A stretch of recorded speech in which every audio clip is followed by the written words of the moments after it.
sorry I'm late. I had to stop by the Wax Museum again and give the finger to FDR. We know Al-Qaeda, Zawahiri is supporting the opposition in Syria. Are we supporting Al-Qaeda in Syria? Well,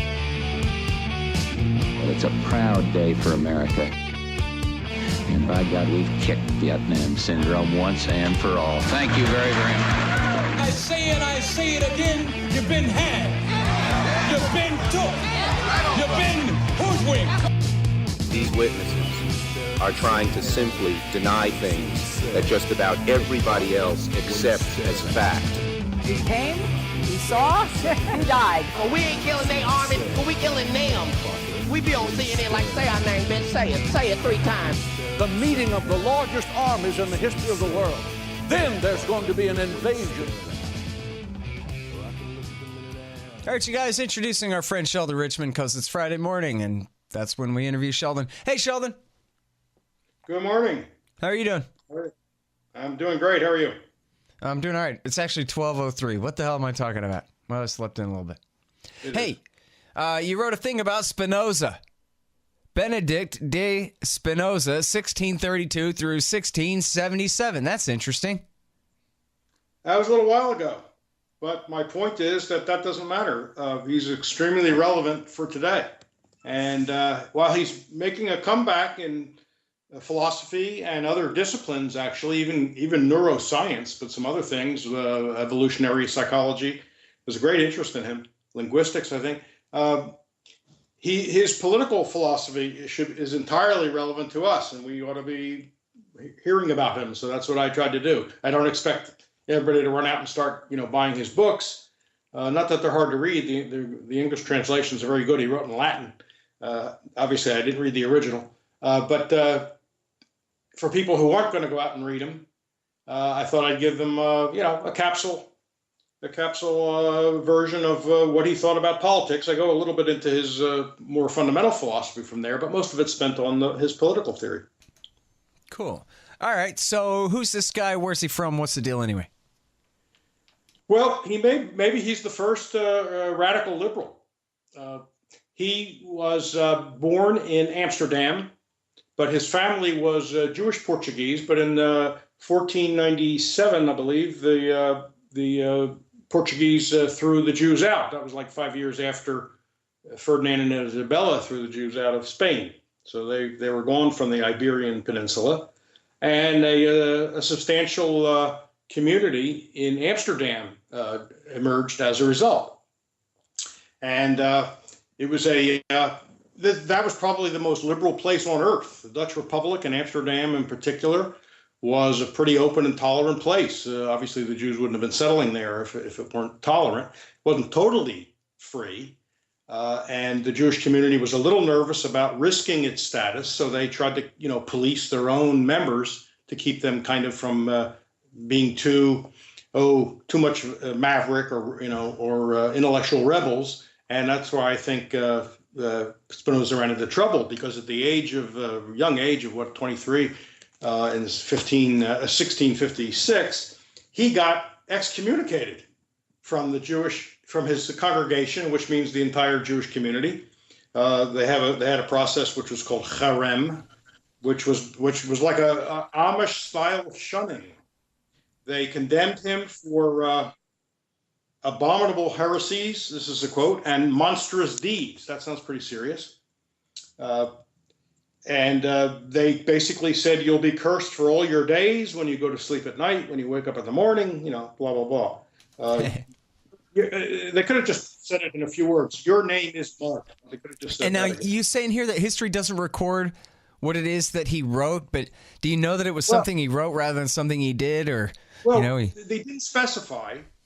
They didn't get any more specific than abominable heresies and monstrous deeds. Now, he hadn't written anything, much less published anything, by 1656, according to all the Spinoza scholars that I've consulted. I guess I meant to say, you saying here it must have been something he said, but no one was saying that he stole or anything like that. Oh, no. The only other possible theory, which I don't think works, is that when his father died, his father was a businessman, so his debts fell on Spinoza, the son, who's known as Baruch at that point. And so he goes to court. He goes to the civil court of Holland, the Dutch Republic, to ask that he be relieved of those debts. They were saying they weren't his debts. Now, the theory is that was a no-no in the Jewish community. You're supposed to handle those kinds of things within the community. And he didn't do that. But so that maybe that would be considered monstrous deeds, but that wouldn't be an abominable heresy. So I don't think that theory is the widely believed theory.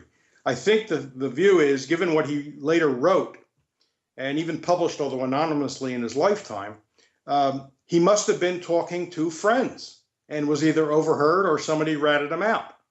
And he was saying some of the radical things that he would end up putting in print, like I said, at first anonymously, and always in Latin. He wrote only in Latin, not in the vernacular, Dutch language, or something that the average person could access. Now, what is it he wrote? If you look at what he writes, you can understand why the Jewish community is. Don't forget it. There was only Orthodox Jews in those days, right? There was no Reform, and there was no conservative movement, which kind of is an American thing that situated itself between the Orthodox and the Reform. So no such thing.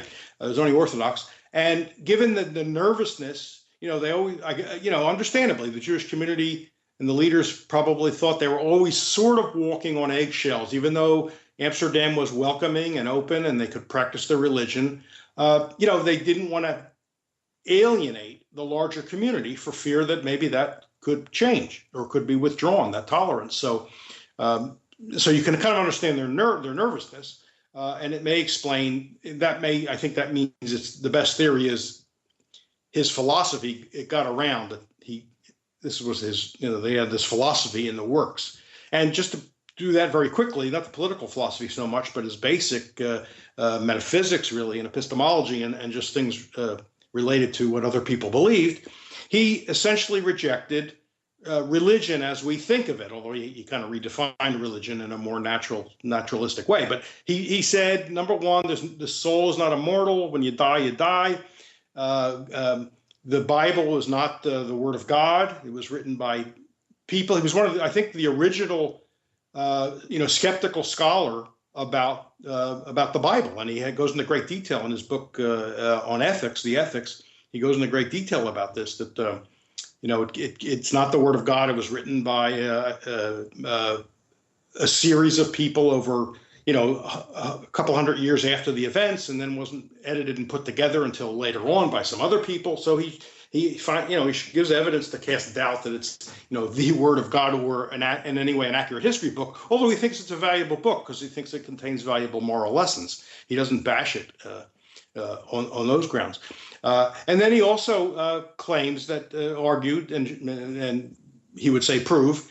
He does this in the ethics that God is, and he keeps using the word God, which is a thing people debate about. But for him, God is nothing more or less than nature, just existence, the whole universe, the whole shebang.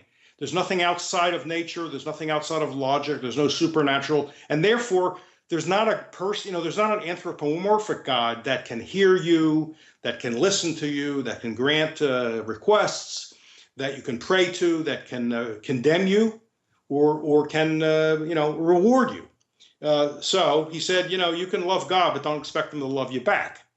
And so true religion for him was studying, facing the universe with a desire to understand, and being good to your neighbor. In other words, being good to other people. That to him was piety. That was the entire thing for him. That was piety. Understanding, living by reason, and being good to other people, which he connected those two things. He thought to be rational means, he showed how being rational means being good to your neighbors and treating them always through reason, not through force, not through trickery. And he condemned religious superstition. So you can see why this would offend the authorities. Yeah, I guess I could. That's kind of thing get you in trouble even now. I'm thinking, probably a lot of people listening to this don't like it to this day. But anyway, so you write in here that he was between Hobbes and Locke. What's the significance of that? Well, I wanted to place him just in intellectual history. Hobbes had already written Leviathan, which he had read and was influenced by, and I talk about how in some ways he was a Hobbesian, but not all the way. He was better than Hobbes. And then he wrote before Locke published his two treatises of government. So I just wanted to place him.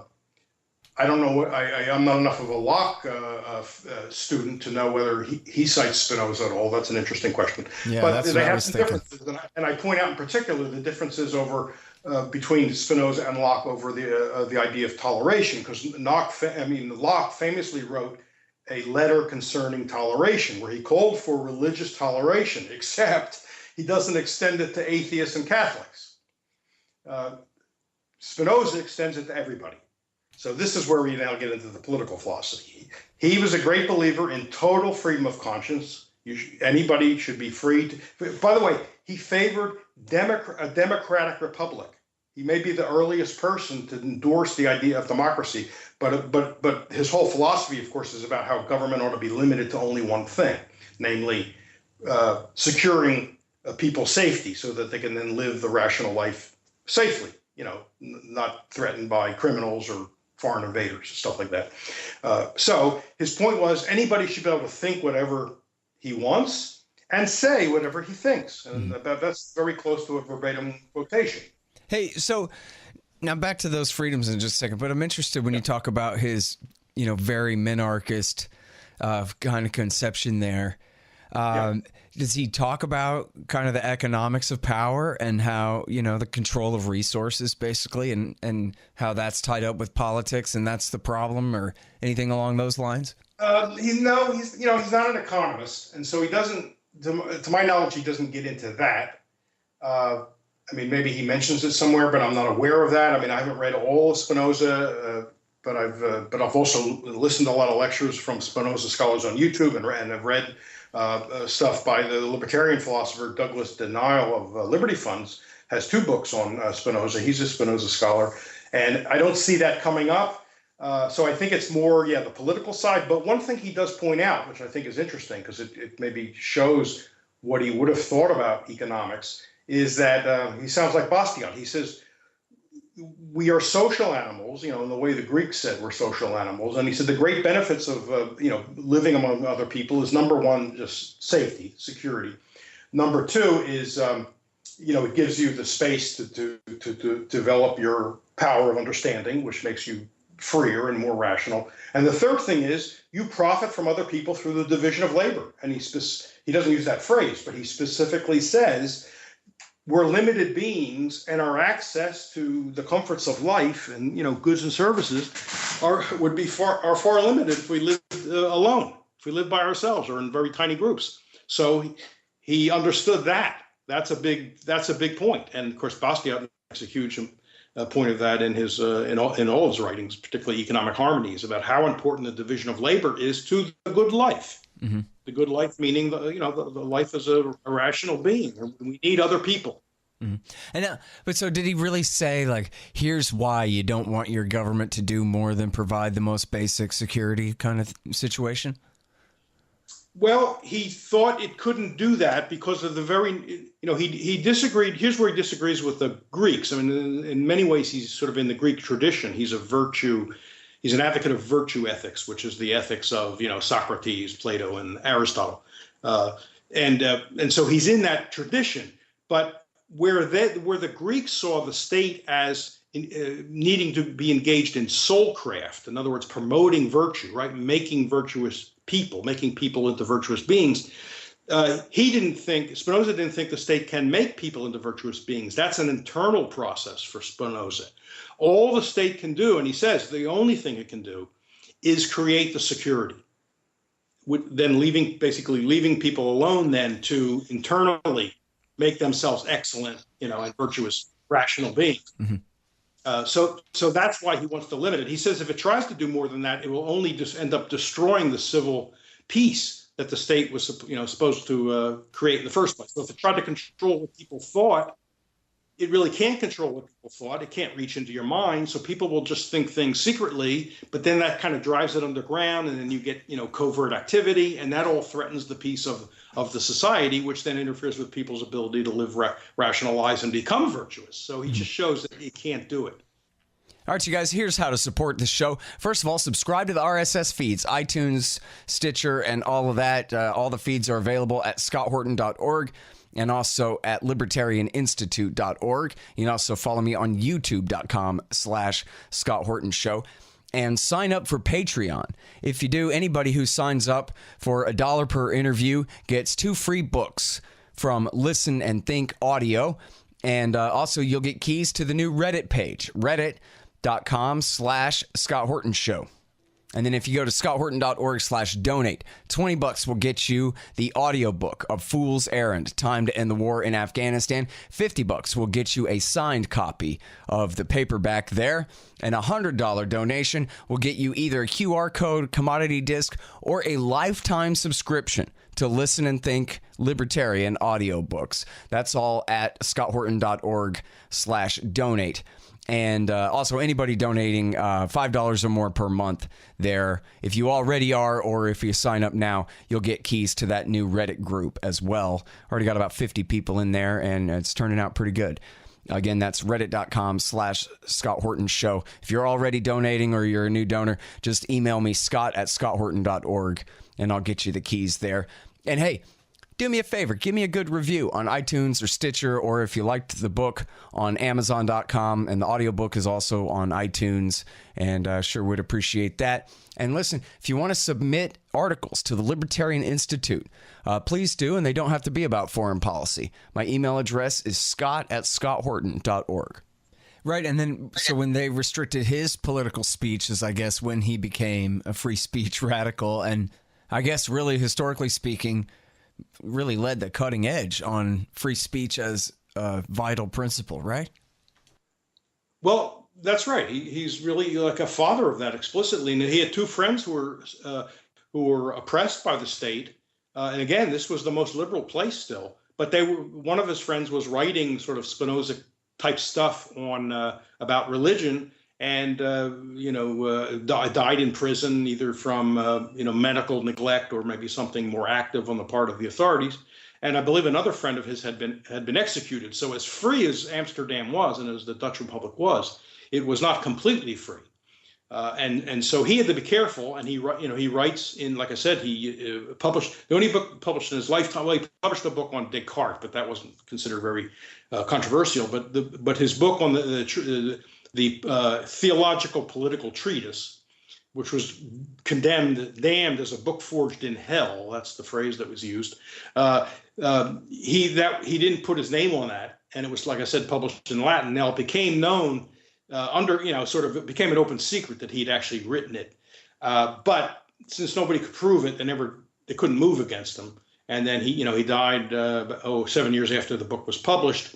And then his stuff was still sort of passed around, almost like the old Soviet samizdat method, with only the initials BDS on it. And people, I don't know why the authorities didn't seem to know this. Maybe they did, but they couldn't do anything. But everyone else knew that meant, Benedict de Spinoza. By the way, when he got kicked out of the Jewish community, he changed his name Baruch, which is the Hebrew form of the word blessed, to Benedictus, shortened to Benedict, which is the Latin word for blessed. Mm-hmm. Very clever. Interesting, especially since every other time I interview you, we're talking about BDS. But anyway. Yes, I know. I drew the connection myself. All right, so now I change the subject to the part where you say he grew up in the shadow of war. Well, yeah, big things were going on, in his time. And, of course, philosophers are always affected by the things going on around them, or just before. To understand a philosopher, you really need to see his place in history and not just try to judge the philosophy in a vacuum. And the 30 Years' War, which was a terrible war in Europe that tore the continent apart, ended in, 1648? Yeah, 1648. 30 Years' War, that's a long time. That's longer than we've been in Afghanistan, right? Almost. No, it's longer. And the English Civil War. I mean, if you count 79. You're right. The English Civil War went on from 1642 to 1651. So, in his lifetime. So he sees this strife going on, and he wants to that's not good. I mean, violence is not good for living the rational life or the good life or the virtuous life. These words are all synonymous, these terms. And so he was looking for a way to assure the peace. And, religion was certainly part of the 30 Years' War. I don't believe these were purely religious wars. I think the book by William Kavanaugh with a C, by the way, not a K, like the guy who's up for the Supreme Court.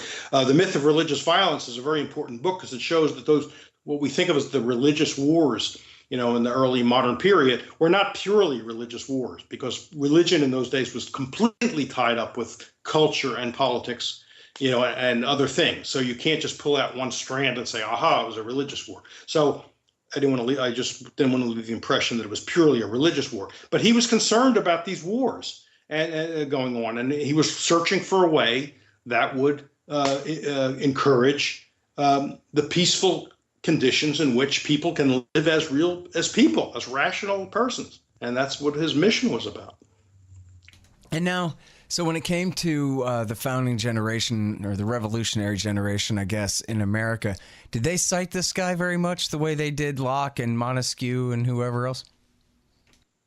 I don't know how much aware they were of Spinoza. Jefferson, I'm sure, was. I think I maybe even seen references to Jefferson's knowledge of him, but I don't think it was a name we saw mentioned a lot, like Montesquieu, and the influence of Locke on Jefferson is very clear just because of phrases you find in Locke. That's an interesting question, which I'd like to look into more, so I can't really give a definitive answer.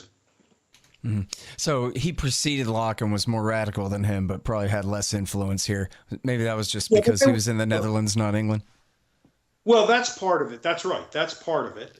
We were sort of Anglophile, and they didn't have to translate Locke, did they?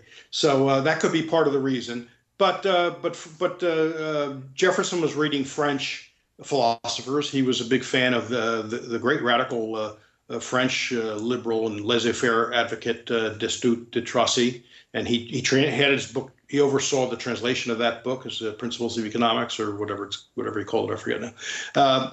And he was a pretty worldly guy, right? He was a man of the Enlightenment, so he surely knew. And I don't even know if Jefferson could read Latin. I mean, I'm really kind of out of my area here. But they surely these were men who were interested in the ancients, and then the Middle-aged thinkers, and then the early modern thinkers. So they must have known about him. I mean, I think that's a safe guess. Interesting. Yeah. I forget about that too, but I'd be willing to bet that Jefferson knew Latin, but. And Jefferson, of course, pretty was smart deist. For a politician. What? Jefferson was a deist, of course, right? He wasn't a Christian then. It seems to me he would have been intrigued. He rewrote the Bible and took all the magic out. Right, and he would have been very. That was pretty courageous. I'll do some research on this. There was a phrase. There's a phrase in the Declaration of Independence which has always intrigued me, and it's not exactly Spinozan, but you remember where Jefferson says, "Nature and nature's God." Mm-hmm. Isn't it interesting? He subordinates God to nature. No one else does that, do they? Maybe back then they did, but that's kind of odd. It's not God's nature; it's nature's God, and that's not quite Spinoza, because Spinoza doesn't have God sort of nature creating God or owning God or whatever. I know you could interpret that the other way too, that it just means the God of nature, and that maybe. Yeah, someone must have written about it somewhere. I'll have to look it up. Yeah, that's interesting. But yeah, no. So you have, as you say here, you have a great quote, even where he goes off the rails a little bit, and in his presumptions of the necessity of the state and its laws and all of that. You can talk about that if you want. You want us to talk about that for a second? We still got a minute. Yeah, he like a lot of writers, you can find some conflicts in various statements in different places. He seems to clearly distinguish thinking and expression of thinking, in other words, speech or writing, from action. So he says, as far as thoughts and expression of thoughts, complete freedom. It's only where action, threatening actions, and this is sort of like John Stuart Mill and libertarians in general, right? You can do what you want, except you can't harm other people, defined as violating their rights and using violence and stuff like that. He seems to introduce some vagueness when he says if some speech implicitly incites rebellion, then the state can step in. Again, kind of for Hobbesian reasons, right? In order to protect the civil peace. That's always the reason, to protect the civil peace. So, it's Stephen Nadler, and I give the link here, has an online YouTube lecture about where Spinoza seems to have compromised. And he says this is troubling to civil libertarians. He doesn't quite go all the way. He leaves this vague idea, sedition, which he tries to define, but it's still kind of vague. What's sedition? So you can't say seditious things or say things that are implicitly seditious, according to Spinoza. In other words, the state can do something about that. So it's not perfect, but it's pretty darn good. Yeah. And then, as you say here, he ends his treatise on a high note about freedom of religion. And as you say, not bad for 1670. And so, that really was, a relatively new advent in Western civilization, that people would, quit killing each other over that kind of thing and just do business instead. Right. He's in that. I mean, that I guess they might have peace, but he's, making it a principle, I guess, is more the point. Well, exactly right. He that's exactly what he's doing. And again, he ends on this high note where he does distinguish actions, threatening actions and actual violent actions, from mere speech and expression, thoughts and expression of thoughts. There's some just very, very clear statements where he says people ought to be free to think what they want and say what they think. I mean, that's, like I said, pretty much a direct quote from him. So on the whole, a good guy, and it wouldn't hurt if, more people knew about him. Well, that's the thing too, right? Is as you end your piece, to ruin it for everyone, don't bother reading his article, because now you know all you need to know about it. Blowing the ending for you here. We could really use this kind of advice right now in this day and age in this country, when so many people hate each other so badly over a lot of stupid things that they probably shouldn't in the first place. But boy, if we stop respecting each other's freedom of religion, start identifying ourselves more by religious faction than other things, and we have a lot to fight about. So we should really not do that, as this guy says. Right, and as important as his particular words is the spirit of it. The spirit of it is humanistic. It's be good to the people around you. Not only because it's just a nice thing to do, it's good for you too, because it makes for a good society in which we can flourish. It's feedback. What goes around comes around. So if you're rational and nice to other people. And it's not only because they're going to be rational and nice to you. It's just better for all of us, including yourself, to live in a rational, benevolent society. And so we ought to practice it in order to bring it about individually. Right. Yeah. I mean, that's, I hope, something that people still agree is what's great about America. And even from the beginning, obviously notwithstanding Indians and black slaves and all this other stuff, but when the society was all the proverbial, white patriarchy or whatever, there were already like 15 different major sects of Protestants in the different colonies, right? And so they really had to have religious freedom among themselves as a first principle. Otherwise, they would have had way too much to fight about between Quakers and Lutherans and Catholics and whatever other different factions were already here. Lots of different kinds of Protestants that were already here and disagreed with each other about all kinds of things.